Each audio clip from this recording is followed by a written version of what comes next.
E hoje para mais um Arquiteta Responde de número 4. Vamos à pergunta. Quanto tempo antes de começar uma obra devemos procurar um arquiteto e quando devemos fechar esse contrato? Bom, tudo vai depender do tipo de obra que o cliente deseja fazer. Existem três situações principais que a gente está acostumado a trabalhar, que são as reformas em apartamentos novos, aqueles apartamentos que as pessoas compram na planta ou comprou novo que nunca ninguém morou, nunca recebeu uma reforma. Os apartamentos e casas que já tem um certo uso, já teve gente morando, e as construções novas em terrenos novos que nunca teve nenhum tipo de edificação. Quando a gente fala de um apartamento novo, o ideal é contratar um profissional assim que a pessoa comprou o apartamento, já ter uma ideia de quem vai contratar, já de repente fazendo orçamentos, até chegar num contrato com o seu arquiteto. E por que antes? Porque assim que a pessoa compra, ela já sabe o tamanho do apartamento que ela comprou, a área toda que ela pode usufruir desse apartamento.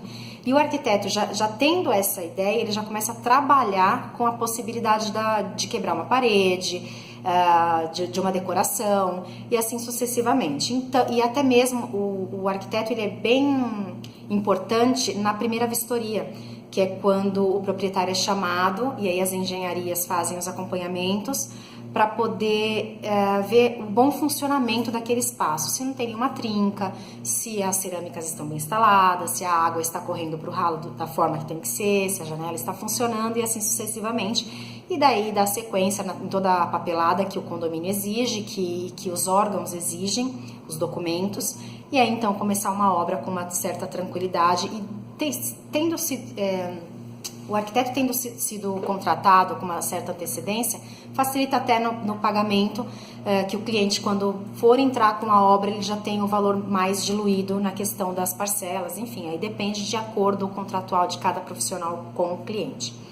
A situação da reforma de uma casa e um apartamento que já teve morador, ela é um pouco mais simples porque tudo depende da ideia do cliente, falar quero reformar, chama o arquiteto vai fazer todo o levantamento das necessidades daquela reforma, o que pode sair, o que não pode sair, se a gente pode mexer numa infraestrutura de elétrica, de gás, esse tipo de coisa mais intensa. Não que no caso do apartamento na planta não tenha que fazer dessa forma, mas a ordem da contratação, o tempo da contratação acaba sendo diferente, porque se a pessoa já mora no apartamento e ela precisa reformar, ela não depende da papelada do edifício, da construtora, da negociação de financiamento até começar. Diferente do apartamento que a gente ou compra já usado ou ou mora nele, quer começar uma reforma, enfim.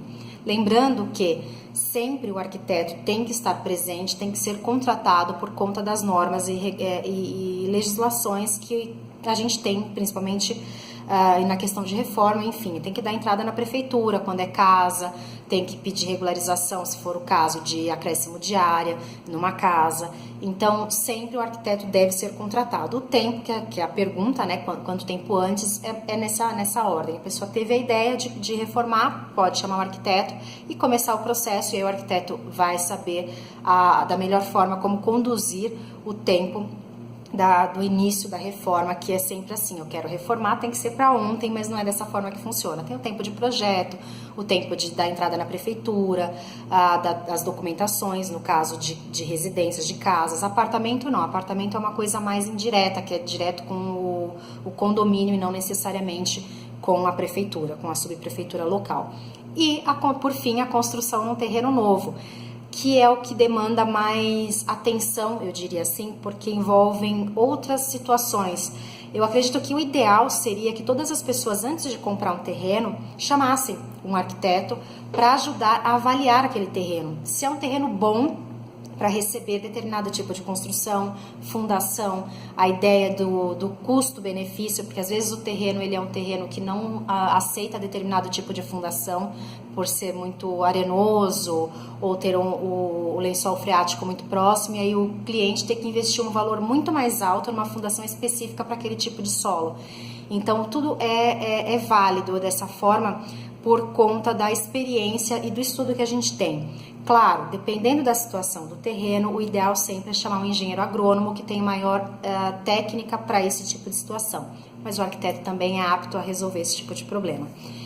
Eu espero que tenha ficado claro. Lembrando, mais um parêntese, nunca comece a construção ou nunca construa sem um profissional, um arquiteto ou um engenheiro. Por quê?